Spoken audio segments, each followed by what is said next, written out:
I found a positive drug test in my kid's bathroom. The truth destroyed our family dinner. I stood frozen in my 3 kids' bathroom, staring at the positive drug test strip laying on the counter next to the toothpaste. THC positive. My vision went red as I snatched it and stormed down the hallway toward the dining room where I could hear laughter. I slammed the test on the table between the mashed potatoes and gravy. "Which one of you is doing drugs?" Meal, my oldest at 17, dropped his fork onto his plate with a clatter.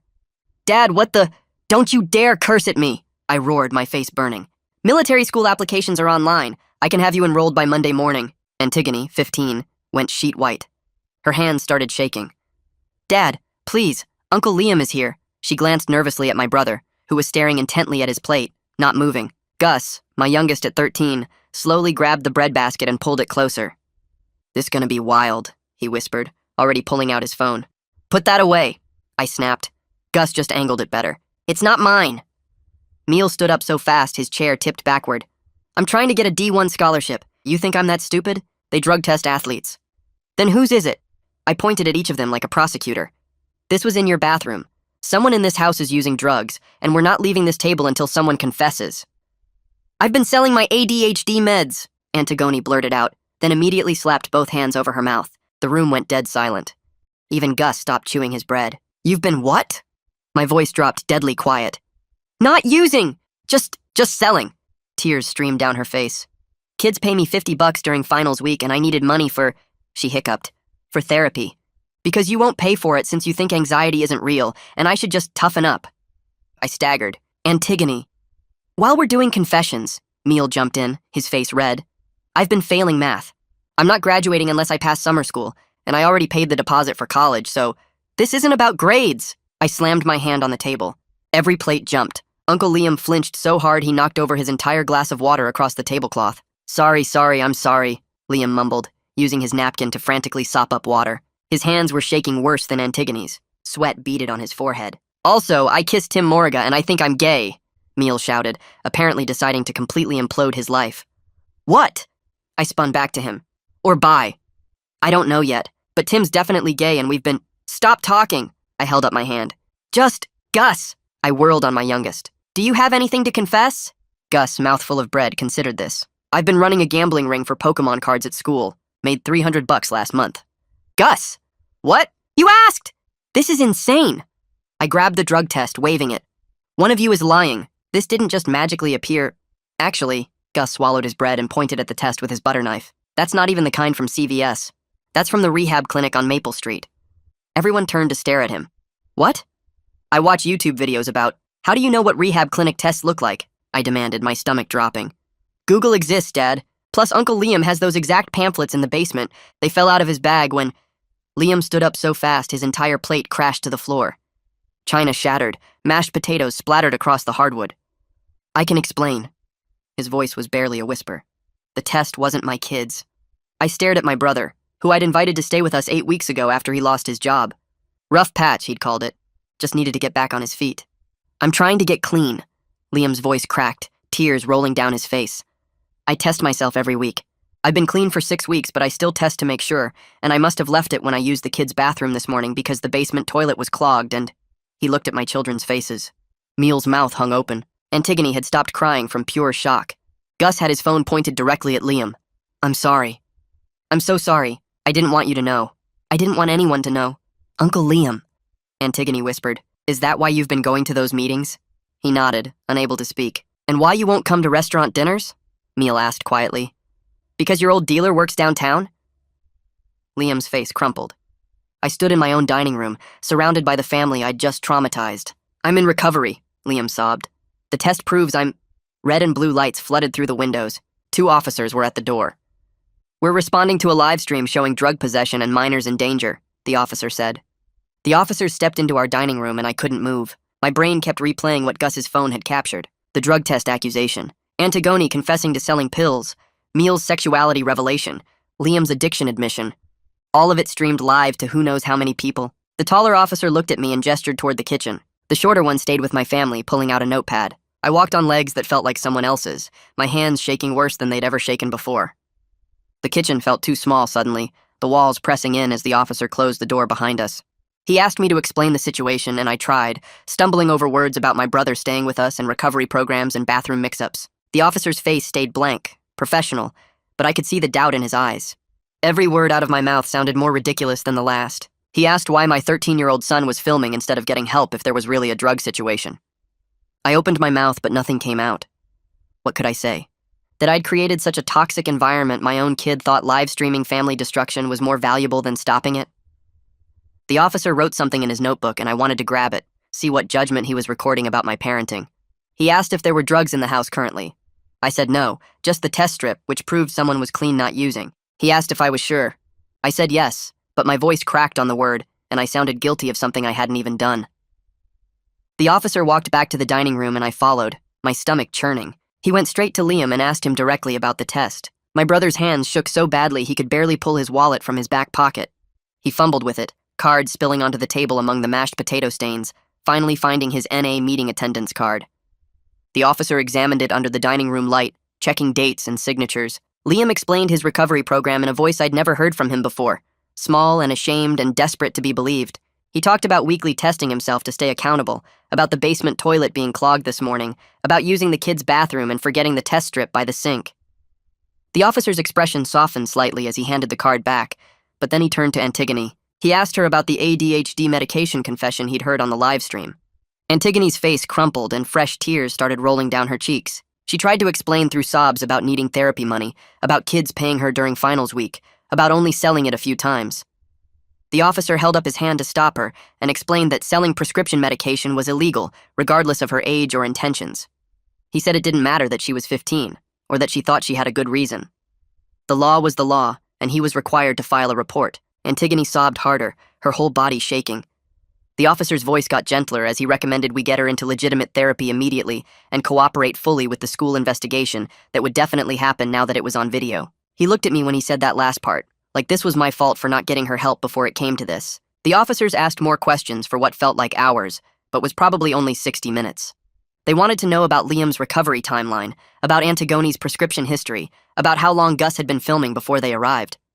They asked Neil about his confession too, the math class failure, and he had to explain the whole college deposit situation while the officers took notes.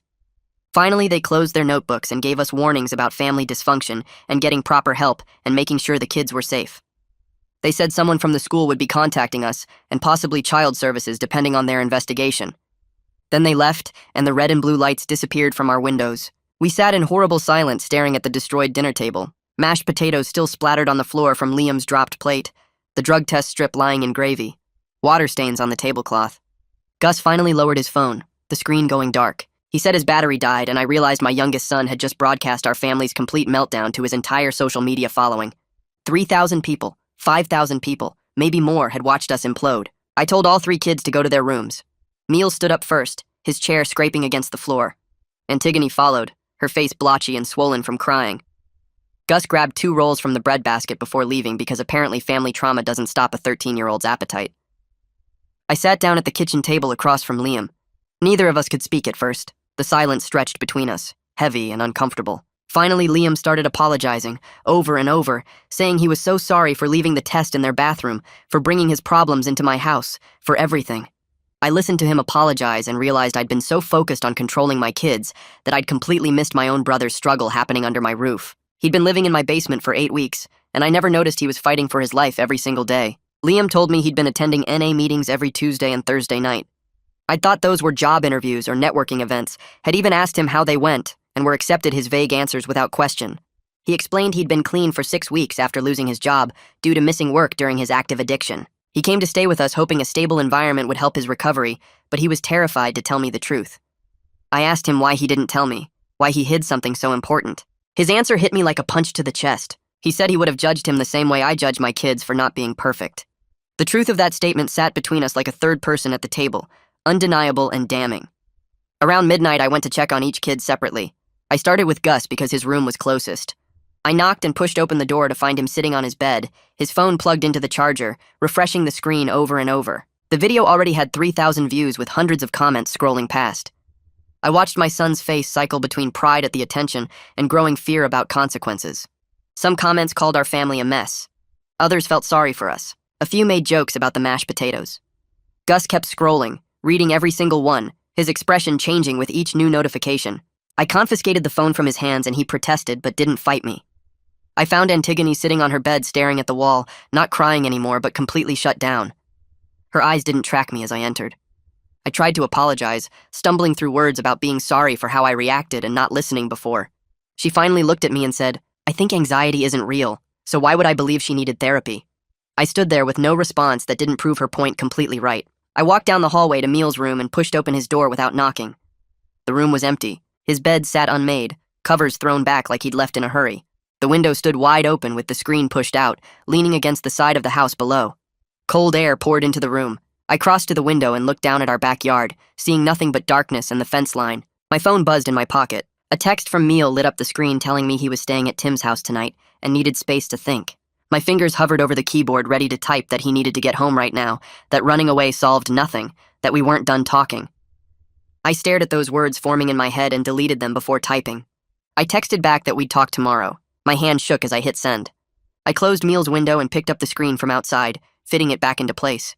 The house felt too quiet as I walked back through the hallway past Antigone's closed door and Gus's room where I could hear him breathing in sleep. I went to my own bedroom and lay down on top of the covers, still wearing my clothes from dinner. The ceiling fan spun above me in the darkness.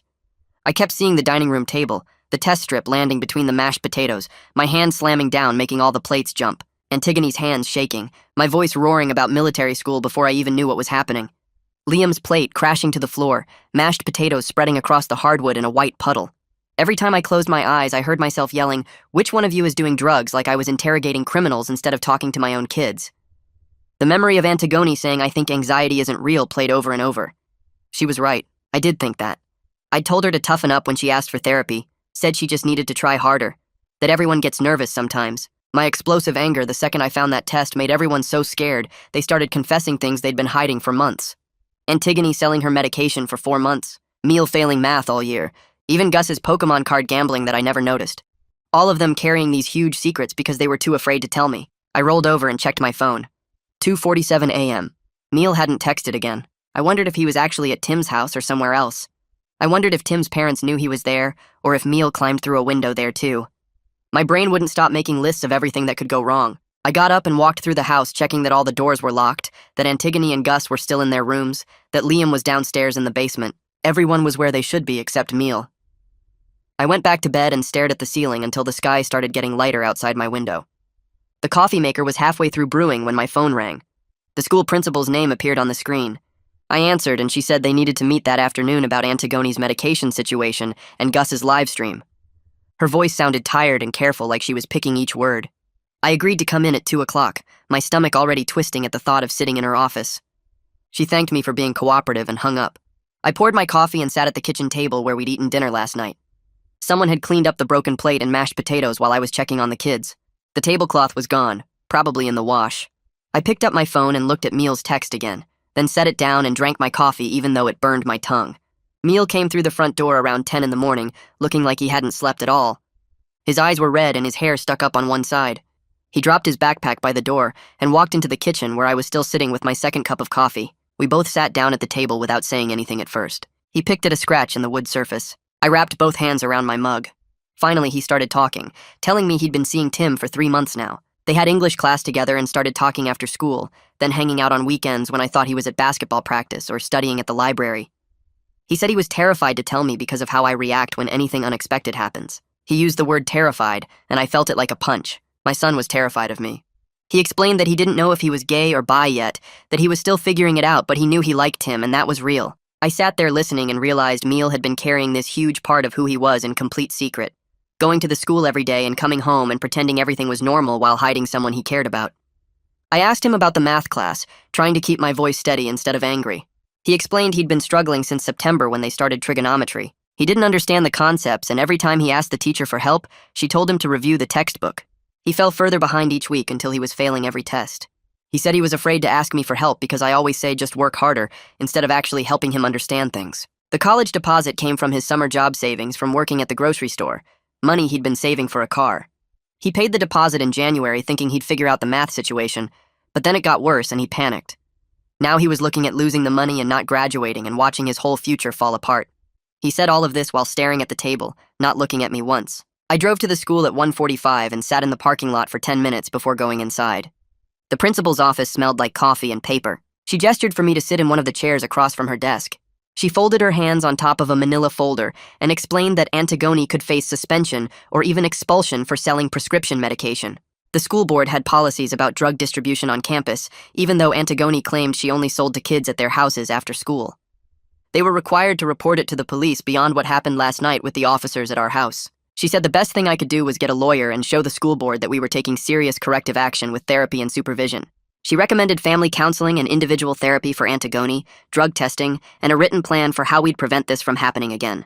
Her tone was professional, but I could hear the judgment underneath every word. Then she opened the folder and pulled out printed screenshots from Gus's live stream. She said several students and parents saw the video before it ended, and some had already contacted the school with concerns. Gus would face consequences for bringing negative attention to the school and violating the acceptable use policy for technology. But her main concern, she said while looking directly at me, was the family dysfunction the video displayed. She asked if the children were safe at home. She asked if there was domestic violence. She asked if anyone was abused or neglected. I answered no to everything while feeling my face burn hot. She made notes in the folder. She said she was required to document our conversation and that she'd be following up to make sure Antigone started therapy and that the family situation improved. She handed me a list of family therapists who took our insurance. I left the school and drove straight to Antigone's doctor's office. The receptionist squeezed me in for a late afternoon appointment.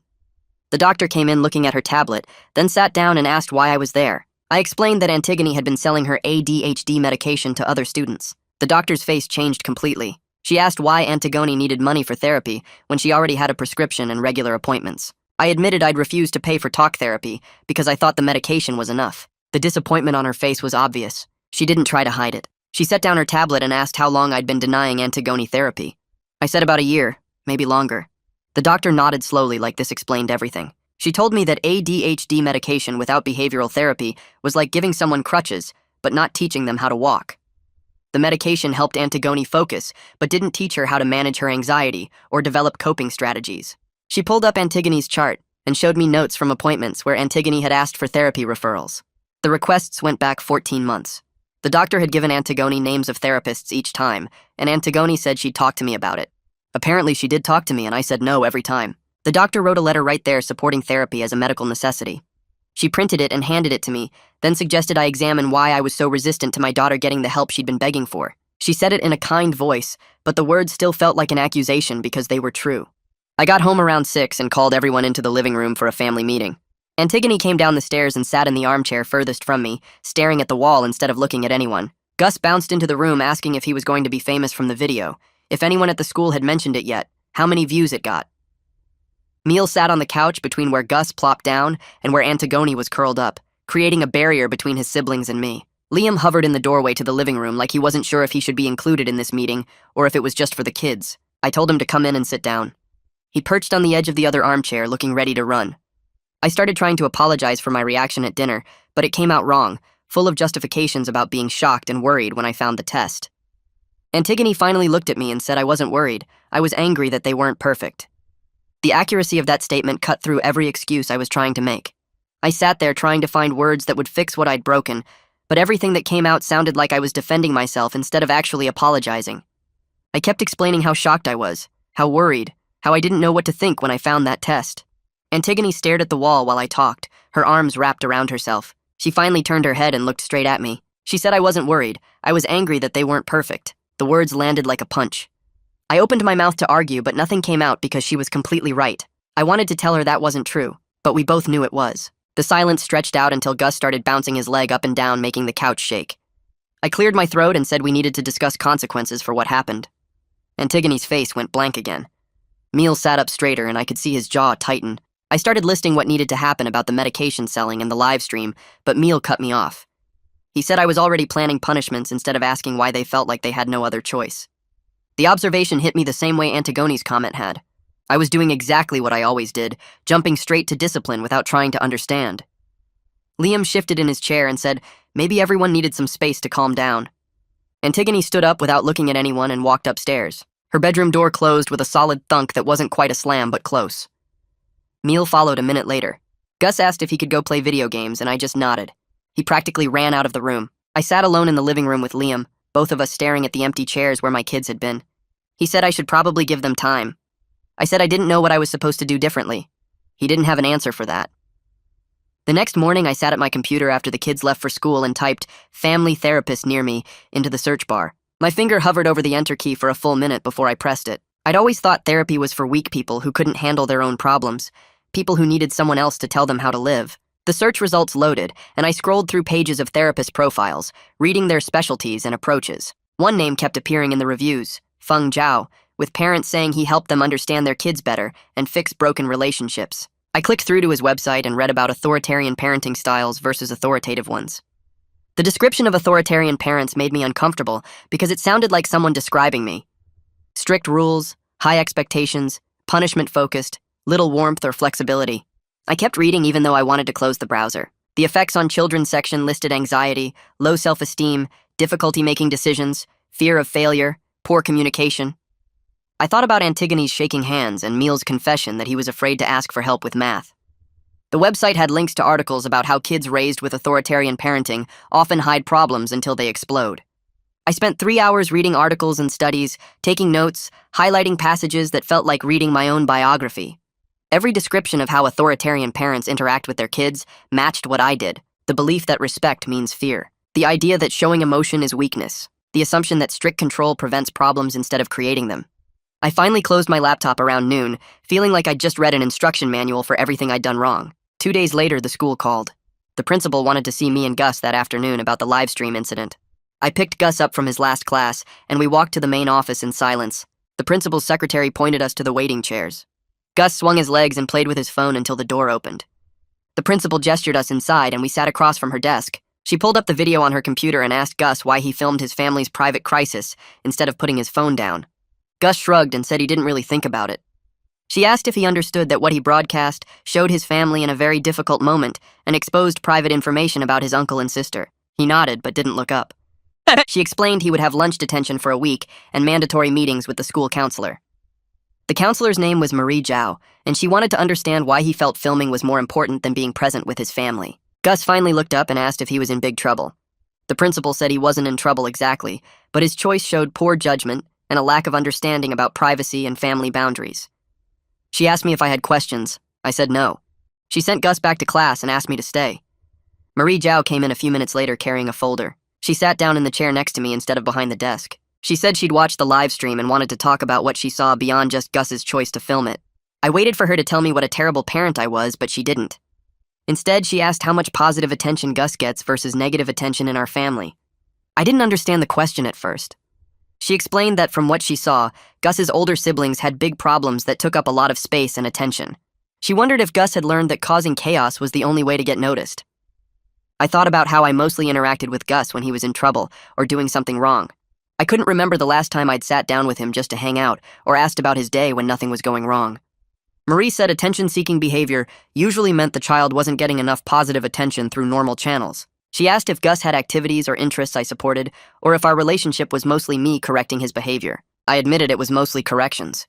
She made notes in her folder and said she'd work with Gus on better ways to get attention, but suggested I think about how to give him positive recognition before he had to create drama to get noticed. The meeting ended, and I sat in my car in the school parking lot for 20 minutes, thinking about how I'd failed all 3 of my kids in completely different ways. 2 weeks after the dinner disaster, I sat in a conference room at the school district office for Antigone's board meeting. The room had a long table with 7 board members sitting behind it and chairs facing them for witnesses and parents. Antigone sat next to me looking small in her chair, wearing the nice sweater I'd asked her to put on. The principal presented the case first, laying out the timeline of the medication selling. A school security officer testified about finding text messages on another student's phone arranging purchases. 3 students came in one at a time and described buying medication from Antigone during finals week and midterms. One girl said she paid $50 for 2 pills. A boy said he bought from her 4 different times over 3 months. Each testimony made the situation feel bigger and more serious. The board members asked questions about how long this had been going on and how Antigone got the pills to the school. She answered in a quiet voice that she brought them in her backpack and made sales in the bathroom or outside during lunch. One board member asked why she needed the money. Antigone looked at me and then said she wanted therapy but couldn't afford it. The board member asked why her parents wouldn't pay for therapy. I felt every eye in the room turn to me. The total amount came out during questioning. Nearly $2,000 over 4 months. I had no idea therapy was that important to her or that she'd been planning this for so long. The board took a 15-minute break to deliberate. We sat in the hallway and Antigone cried silently. I put my hand on her shoulder and she didn't pull away, but she didn't lean into it either. The board called us back in and read their decision. 2-week suspension starting immediately. Mandatory drug testing for the rest of the school year. 80 hours of community service to be completed by June. The board chair said that selling prescription medication was serious and illegal, regardless of the reason behind it. She said they understood Antigone was struggling, but that didn't excuse putting other students at risk. Another board member said parents had a responsibility to supervise their children and provide for their mental health needs. He didn't look at me when he said it, but the message was clear. They were judging my parenting even though they couldn't say it directly. The meeting ended and we walked to the car. Antigone got in the passenger seat and stared out the window. I asked if she was okay and she said no, but what did it matter? We drove home in silence. That night I finally called Feng Zhao's office and made an appointment. The receptionist had an opening in 3 days. I wrote it in my calendar and immediately wanted to cancel. Sitting in his waiting room 3 days later felt worse than I expected.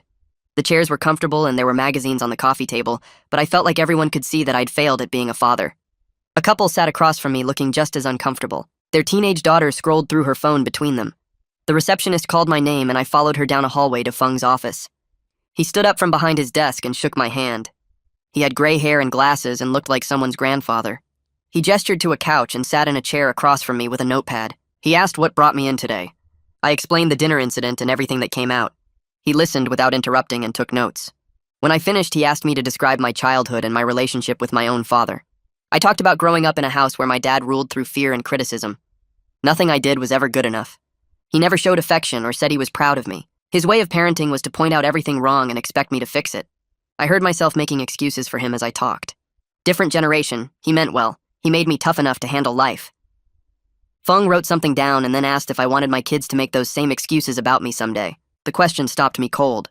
I pictured Neil or Antigone sitting in a therapist's office in 20 years saying their dad meant well, but he was hard on them. The image made my chest tight. Feng said we'd talk more about that next time and scheduled another appointment for the following week. The second session started with Feng asking what I'd thought about since our last meeting. I admitted I'd been thinking about fear a lot. He asked me to explain. I said I was afraid my kids would fail or struggle or get hurt the way I did growing up. Feng nodded and said that was natural, but asked how I was trying to prevent their pain. I described my rules and expectations and discipline. He asked if it was working. I had to say no, given everything that happened. Feng explained the difference between authoritative and authoritarian parenting. Authoritative parents have rules but also warmth and flexibility. They explain their reasoning and listen to their kids. Authoritarian parents rule through control and punishment with little emotional connection. He asked which one I thought I was. I said authoritarian even though admitting it felt like confessing to a crime. Feng said my attempts to prevent my kids' pain through control had actually created different pain. The fear of my reaction made them hide their problems until everything exploded. He said my parenting came from a place of fear that my kids would suffer like I did, but fear-based parenting taught kids to be afraid instead of capable. The session ended and I sat in my car trying to process what he'd said. Everything I thought I was doing to protect my kids had actually hurt them. 2 days after that session with Feng, my phone buzzed with a text from an unknown number asking if I could meet to discuss supporting Liam better. The sender identified himself as Bert, Liam's sponsor from NA. I stared at the message for 10 minutes before responding yes. We agreed to meet at a coffee shop downtown the next morning. I arrived early and sat in a corner booth picking at a muffin I didn't want.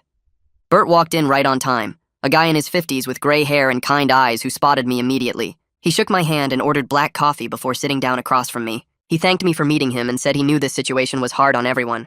I nodded and waited for him to continue. Bert explained that family understanding was crucial for recovery success. He said addicts needed support systems that respected their privacy and autonomy in their healing journey. I asked what that meant exactly. He said it meant not trying to control Liam's recovery or make decisions for him. It meant being available when he asked for help, but not hovering or checking up on him constantly. It meant treating his addiction as a medical condition requiring ongoing management, not a problem to be solved and forgotten. I took notes on a napkin even though I felt stupid doing it. Bert watched me write, and then said something that made my pen stop moving. He told me Liam almost relapsed the night of the dinner. I looked up sharply, and Bert's expression was serious. He said the stress and exposure of having his recovery revealed in front of everyone triggered Liam's shame response, which is a primary relapse trigger. Liam had called Bert at midnight from his car parked outside a convenience store where his old dealer worked. Bert talked him down for an hour until Liam felt safe enough to drive home. I felt sick hearing this. I asked if Liam was okay now, and Bert said yes, but it was close. He explained that shame makes addicts feel worthless and undeserving of recovery. When that shame gets triggered publicly, the urge to use again becomes overwhelming because the substance temporarily numbs that feeling. I said I didn't know, and Bert nodded. He said that's why he wanted to meet, to help me understand that addiction is a disease, not a moral failing. My brother needed support without judgment or me trying to fix him. He needed to know his family saw him as a person in recovery, not a problem to be managed. I sat with that information feeling worse than I had in Feng's office. Everything I touched seemed to break. Bert finished his coffee and gave me his number in case I had questions. He said Liam was doing well now and attending meetings regularly, but recovery was a lifelong process with ups and downs. I thanked him and sat alone in that coffee shop for another hour, thinking about my brother alone in his car, fighting the urge to throw away 6 weeks of sobriety because I couldn't control my anger at dinner. 3 weeks after the incident, Meal's math teacher called my cell during my lunch break. I stepped outside to take it, and she introduced herself as Mrs. Harris. She said she wanted to discuss summer school options for Meal to graduate on time. Her tone was surprisingly kind, not accusatory like I expected. She said Meal was a good student who got overwhelmed and afraid to ask for help. She told me she sees this often in students from high-pressure home environments. The comment stung, but I couldn't argue with it. She explained that Meal had been struggling since January, but kept trying to handle it alone rather than asking for tutoring or extra help. When he fell too far behind, he panicked and stopped turning in work altogether because he felt like the situation was hopeless. Mrs. Harris said this pattern was common and fixable with the right support. She suggested intensive summer school starting in June, meeting 5 days a week for 6 weeks. She also recommended twice-weekly tutoring sessions and regular check-ins where Meal could ask questions without fear of judgment. I asked if she thought he could actually pass, and she said absolutely, if he had the right environment and support system. I scheduled a meeting with her and Meal for the following week to create a plan together. The meeting happened in Mrs. Harris's classroom after school on a Tuesday. Meal sat next to me looking nervous and tired. Mrs. Harris pulled out a folder with his grades and assignments, showing us exactly where he stood and what he needed to complete. She created a detailed schedule for summer school and tutoring that would get him caught up by August. I watched Meal's face as she talked and saw him relax slightly when she made it sound achievable instead of impossible. She asked him if he had questions, and he asked about the college he'd already paid a deposit to. I'd been wondering the same thing but hadn't figured out how to address it. Mrs. Harris said she'd help us contact the admissions office to explain the situation. She thought they might agree to defer his enrollment 1 semester if he completed summer school successfully. Meal looked at me and I nodded. We called the college together from Mrs. Harris's phone and spoke to an admissions counselor who was understanding about the situation. They agreed to hold his spot until January if he could provide proof of summer school completion and passing grades. Meal actually smiled for the first time in weeks. We thanked Mrs. Harris and walked to the parking lot together. In the car, Meal said he was sorry for not telling me sooner about the math class. I said I was sorry for making him afraid to ask for help. That night after dinner, I asked Meal if we could talk privately. We sat on the back porch and I forced myself to bring up Tim. I said I wanted to understand what was happening with him and his feelings. Meal looked surprised that I was asking calmly instead of yelling. He said he'd been seeing Tim since February, and they'd kissed a few times, but nothing more serious. He said he wasn't sure if he was gay or bi yet because he was still figuring things out. I nodded and tried to keep my face neutral, even though I was working hard to control my initial discomfort. Old thoughts kept pushing up about what this meant and what people would think. Meal watched me carefully, and then said he'd been terrified to come out because I'd made comments about real men and toughness his whole life. He said he didn't think I'd accept him if he wasn't exactly what I expected. Hearing him say that out loud made my chest hurt. I asked him what comments specifically, and he listed several I barely remembered saying. Things about boys who acted feminine or men who weren't athletic. Jokes I'd made about guys being soft or weak. Each example hit like a separate punch. I said I was sorry for making him feel that way. He shrugged and looked away. I told him I didn't fully understand his experience, but I loved him and wanted to support him. I said I was clearly learning as I went and would probably mess up sometimes. Meal's shoulders relaxed a little. He said he appreciated the honesty more than false enthusiasm. He said he didn't need me to suddenly become a pride parade organizer, he just needed to know I wouldn't reject him. I promised I wouldn't. We agreed to keep talking as he figured out his identity, and I worked on my outdated assumptions. It wasn't a perfect conversation, but it was honest, which felt like progress. The following week, I took Antigone to her first appointment with Yuki, a therapist who specialized in adolescent anxiety. I paid for it without complaint this time, writing the check in the waiting room while Antigone filled out intake forms. She disappeared into Yuki's office for 50 minutes while I sat reading magazines I didn't care about. When she came out, her eyes were red, but she looked calmer. She didn't tell me what they discussed, and I didn't ask. We went to 3 sessions like that before Yuki asked to meet with me separately. I came in on a Thursday afternoon, and Yuki invited me to sit in the same chair Antigone probably used. She had a gentle way of talking that reminded me of Feng. She said she wanted to discuss Antigone's anxiety triggers with me. I nodded and prepared myself for more bad news about my parenting. Yuki explained that Antigone's anxiety was severe and had been worsening over the past 2 years. She said my explosive reactions and constant criticism had been major sources of stress for my daughter. Antigone lived in fear of disappointing me or making mistakes because she knew I'd react with anger. That fear created a cycle where her anxiety made her more likely to mess up, which triggered my anger, which increased her anxiety. Yuki drew a diagram showing how this cycle worked. I stared at it, feeling sick. Yuki continued explaining that Antigone had been having panic attacks at the school for over a year. I sat up straighter and said I never knew that. Yuki said that's because Antigone hid them in bathroom stalls during passing periods. She'd learned to time them so she could get to a bathroom, have the attack alone, clean herself up, and get to class before anyone noticed. The medication helped her focus on schoolwork, but did nothing for the underlying anxiety. That's why she was so desperate for therapy to learn actual coping strategies. She needed tools to manage the panic attacks and address the root causes of her anxiety, which included our family environment. I asked what coping strategies Yuki was teaching her. She listed several, including breathing techniques, grounding exercises, cognitive reframing, and identifying thought patterns. She said Antigone was a quick learner and was already using some of these tools successfully. I asked what I should do differently at home. Yuki said to notice when Antigone seemed stressed and respond with curiosity instead of criticism. Ask what she needs instead of telling her what to do. Give her space to make mistakes without explosive consequences. I wrote all of this down like I had with Bert. That weekend, I asked Antigone if we could talk. She looked wary but agreed. We sat in the living room and I apologized for dismissing her anxiety as not real. I said I was sorry for making her feel she had to sell medication to get help. I told her I understood now that anxiety was a real medical condition that required treatment. Antigone listened without looking at me. When I finished, she didn't say anything for a long time. Finally, she said she didn't forgive me yet. The words hurt, but I nodded and said I understood. She said she appreciated the apology, but I'd been dismissing her feelings for years and one conversation didn't fix that. I asked what I could do to rebuild trust. She said keep going to therapy yourself and keep paying for hers without complaining. She said stop reacting to everything with anger and actually listen when she tries to talk to me. I agreed to all of it. Antigone said she'd keep working on our relationship in family therapy sessions, but forgiveness would take time. Later that week, I told Fung about the conversation, and he said Antigone's response was healthy and appropriate. He said immediate forgiveness after years of damage would actually be concerning. Real healing required acknowledging the harm and working through it slowly. The viral video fallout reached my workplace on a Monday morning 3 weeks after the dinner. I was at my desk when a coworker stopped by and asked if I had a minute to talk privately. We went to an empty conference room and she showed me her phone.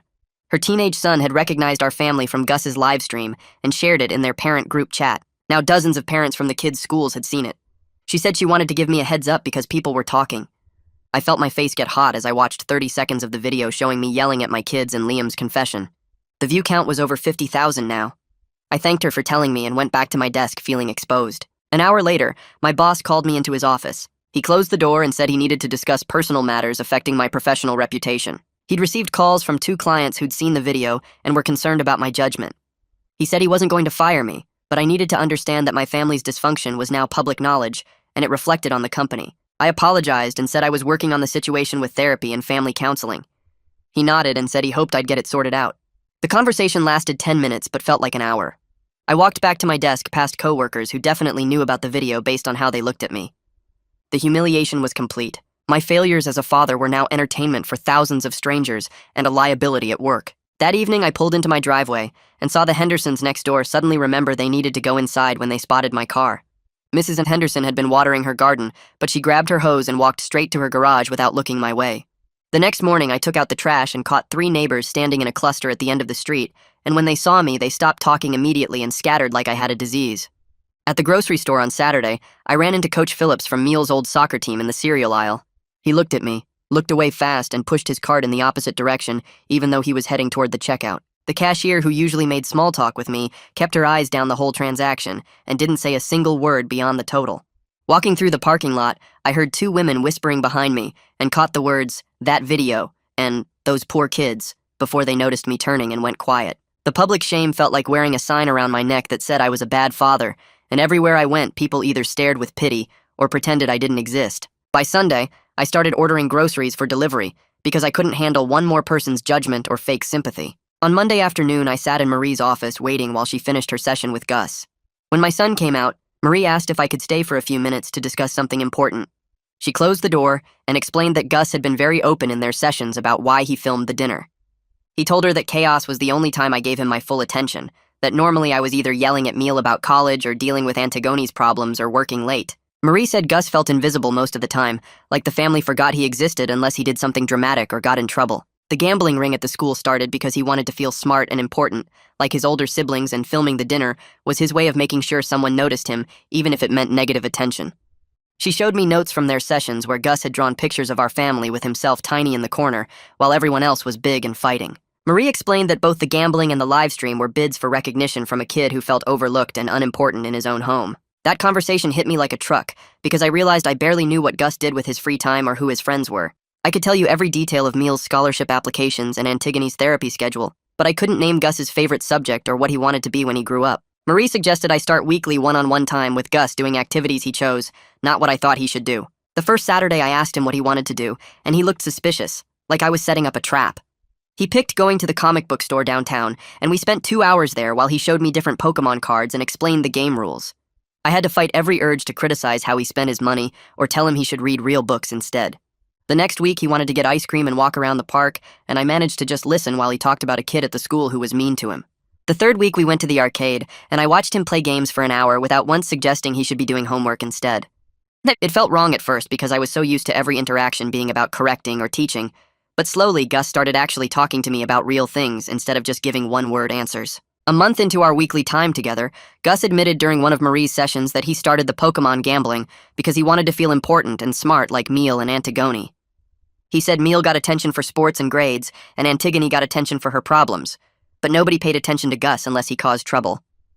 The money from gambling made him feel powerful, like he was good at something and people respected him even if it was kind of scared respect. Marie worked with us to develop a plan where Gus would return all the money he won to the kids he took it from, and he'd write apology letters explaining what he did was wrong. She also helped us figure out ways for Gus to feel recognized that didn't involve breaking rules, like letting him help me with projects around the house or asking his opinion on family decisions.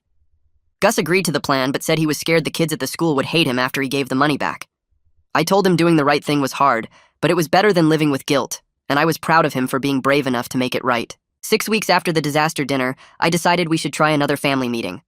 I thought maybe we'd all grown enough to actually communicate without everything falling apart. We sat in the living room on a Sunday afternoon, and I started by saying I wanted us to check in about how everyone was doing with therapy and school stuff. Meal said summer school was going okay, and his teacher was actually pretty helpful. Antigone said her sessions with Yuki were helping her manage her anxiety better, and she'd only had one panic attack in the past 2 weeks. Gus talked about returning the gambling money and how some kids were actually cool about it. For about 10 minutes, it felt like we were a normal family having a normal conversation. Then I made the mistake of asking if anyone had concerns they wanted to discuss, and Antigone brought up how I still got visibly uncomfortable when Meal mentioned Tim. I got defensive immediately and said I was trying my best, and Meal jumped in saying trying wasn't the same as accepting. I felt my voice getting louder as I explained that this was all new to me, and they needed to give me time. Antigone shut down completely and stopped talking. Gus pulled out his phone. Liam tried to mediate, but I snapped at him that this was about my kids, not him. Within 15 minutes, we were right back to the old pattern of me trying to control everything. The kids going silent or defensive and everyone walking away frustrated. I sat alone in the living room afterward, feeling like a complete failure who couldn't even manage one successful family conversation. The next day in my session with Feng, I told him about the failed meeting and how discouraged I felt. He nodded like he'd expected this and said that change takes time and setbacks are totally normal parts of growth. He explained that my expectation of quick fixes was part of the authoritarian mindset I was trying to break, that I still wanted to solve problems immediately and check them off a list. Real family healing required patience and consistent effort over months or years, not weeks. Feng said the fact that we even attempted another meeting showed progress, and the fact that I recognized the old patterns emerging meant I was becoming more aware. He reminded me that I'd spent 17 years parenting one way, so 6 weeks of therapy wasn't going to magically transform everything. The goal wasn't perfection, but gradual improvement, and I needed to give myself and my kids grace for the stumbles along the way. 2 weeks later, Liam invited us to his NA meeting for family support night because he was celebrating 90 days of sobriety. We drove to a church basement across town, and I felt nervous walking in because I'd never been to anything like this before. The room was full of people sitting in folding chairs arranged in a circle, and they welcomed us warmly without any judgment about the video or our family mess. Liam stood up when it was his turn and talked about his journey through addiction, how he'd hit rock bottom and lost everything before deciding to get clean. He thanked his sponsor Bert for the support, and thanked us for letting him stay with our family even after the dinner incident exposed his recovery. Other people shared their stories, talking about relapses and struggles and small victories, and I started understanding that addiction wasn't about being weak or making bad choices. These were regular people with jobs and families who got sick with a disease that hijacked their brains and required ongoing treatment. One woman talked about being clean for 5 years and still going to meetings 3 times a week because recovery was a daily commitment. A man shared about losing custody of his kids during his active addiction and slowly rebuilding that relationship now that he was sober. Every story made addiction feel less like a personal failing and more like a complex medical condition that required compassion and support. After the meeting, Bert pulled me aside and we talked more about supporting Liam properly. He explained that I'd been trying to save my brother by letting him stay without really addressing his recovery needs, which was a form of enabling even though my intentions were good. Other family members at the meeting had shared about codependency and how trying to fix or rescue addicts actually prevented them from taking ownership of their recovery. Bert said the best support meant respecting boundaries and letting Liam own his journey, being there when he asked for help, but not trying to control his process or protect him from consequences. He told me that Liam almost relapsed after the dinner video because the exposure triggered massive shame, and shame was one of the biggest relapse triggers for people in recovery. I realized I needed to stop treating Liam like a project to fix and start treating him like an adult managing a serious health condition who needed respect and space along with support. 2 months after the dinner incident, I was sitting in Feng's office for my individual therapy session, working through my childhood stuff. We'd been slowly unpacking my relationship with my own father, and it was harder than any of the family sessions because I had to face things I'd buried for 30 years. Feng asked me to describe what it felt like being a kid in my house, and I started talking about walking on eggshells constantly, never knowing what would set my dad off. I remembered being terrified to bring home any grade less than an A, hiding report cards in my backpack until the last possible second. I talked about how my father never said he was proud of me or gave me a hug, how every interaction was either criticism or silence. Feng asked what I needed from my father that I didn't get, and I felt this huge weight in my chest as I tried to answer. I needed him to see me as a person instead of a project. I needed him to accept mistakes without rage. I needed to feel safe and loved instead of constantly afraid. Feng said I was grieving the father I needed but never had, and that grief was necessary to break the cycle, so I didn't pass the same trauma to my own kids. The following week, I had a breakthrough session where everything I'd been holding back just broke open. Feng asked me to talk more about specific memories with my father, and I started describing this time when I was 8 and accidentally broke a window playing baseball in the yard. My dad had screamed at me for an hour, called me stupid and careless, then made me pay for the replacement window with my birthday money. I remembered standing in the kitchen crying while he yelled, feeling like I was the worst kid in the world for one accident. As I told Feng this story, something shifted, and I started actually crying in his office. Not just tearing up, but really sobbing about how scared I was all the time as a kid. I cried about never feeling good enough, about learning that love was conditional on perfect behavior, about becoming an adult who didn't know how to be soft or kind because I'd never experienced that myself. Feng let me cry without trying to fix it or make it stop, and when I finally calmed down, he said my father's approach had damaged me deeply. He validated that the fear-based childhood I experienced was emotional abuse, and I wasn't weak or wrong for wanting something different for my own children. He said recognizing that damage was the first step toward healing it, and the fact that I could cry about it now meant I was finally letting myself feel the pain I'd been running from my whole life. The school year ended on a Friday in mid-June, and I drove Neil to his first summer school session on Monday morning at 7. He looked nervous walking into the building carrying his backpack and a coffee I'd bought him at the drive-thru. I watched him disappear through the doors and realized I hadn't yelled at him once during the car ride, hadn't lectured him about working harder or being more responsible. Antigone finished her last community service hour that same week at the food bank downtown, sorting donations into bins for 4 hours every Saturday for 2 months. She came home tired but seemed lighter somehow, like completing the requirement lifted something heavy off her shoulders. I picked her up each week and we'd stop for smoothies on the way home, not talking much but just being together without fighting. Her suspension ended and she returned to the school for final exams, texting me updates about each test instead of hiding her grades like before. Yuki told me during one of our parent check-in sessions that Antigone was practicing breathing exercises when she felt panic starting, actually using the coping tools instead of just pushing through until she broke down in a bathroom stall. I asked Antigone about it at dinner one night, and she showed me the technique, breathing in for 4 counts and out for 6, and I tried it with her, even though it felt awkward and forced at first. Neil asked if he could bring Tim over on a Saturday afternoon in early July, and my stomach clenched when I said yes, but I forced myself to sound normal about it. Tim arrived at 2 carrying a bag of chips and wearing a band shirt I didn't recognize, shaking my hand with a firm grip and looking me in the eye. I offered them drinks and snacks, trying to act like I had friends over all the time instead of standing in my kitchen feeling completely out of my depth. They went to Neil's room to play video games and I could hear them laughing through the door, and I realized my son sounded happy in a way I hadn't heard in months. Tim stayed for dinner and told a funny story about his summer job at the movie theater, and Antigone asked him questions about the new releases, while Gus showed him his Pokemon card collection. I watched Tim interact with my kids naturally, and saw how Neil kept glancing at him with this soft expression, and something in my chest loosened slightly. After Tim left, Neil hugged me in the kitchen and said thanks for being cool about it, and I hugged him back even though cool wasn't the word I'd use for my internal panic. Antigone had a bad anxiety day in late July where she couldn't get out of bed for school, texting me from her room that her chest hurt and she couldn't breathe right. I remembered what Yuki taught me about validation instead of dismissal, so I sat on the edge of her bed and told her I believed her symptoms were real and we'd figure it out together. She cried and I just stayed there, not trying to fix it or tell her to toughen up, just present while she worked through the panic attack using her breathing exercises. We called Yuki together and did a phone session right there in her bedroom, and afterward Antigone said she felt like she could try going to the school for afternoon classes. I drove her at lunchtime and walked her to the office to sign in late, and the secretary gave us a knowing look but didn't ask questions. Yuki told me later that my response during that episode probably prevented a bigger crisis, that Antigone felt safe enough to ask for help instead of hiding and making it worse. Marie scheduled meetings with me and Gus throughout June to create the repayment plan for his gambling money. We sat in her office with a spreadsheet showing every kid he'd taken money from and how much he owed each one. Gus had to use his allowance and birthday money to pay everyone back in installments over 3 months, and Marie supervised him writing individual apology letters to each kid, explaining what he did and why it was wrong. I watched him struggle with the letters, erasing and rewriting multiple times because Marie wouldn't let him use generic language or make excuses. One kid's parents called me angry about the whole situation, and I apologized and explained what we were doing to address it, feeling my face burn with shame over my son's actions. Gus handed out the last payment and apology letter in August, and he came home quiet and subdued in a way that seemed genuine instead of performed. Marie told me in our final meeting that the process was hard for him but necessary, that he learned more from making real amends than any punishment I could have given. Feng recommended a parenting support group that met Thursday nights at the community center, and I forced myself to go, even though walking into that room full of strangers felt worse than my first therapy session. There were 8 other parents sitting in a circle with coffee and cookies on a table in the corner, and the facilitator asked everyone to share one struggle they were facing.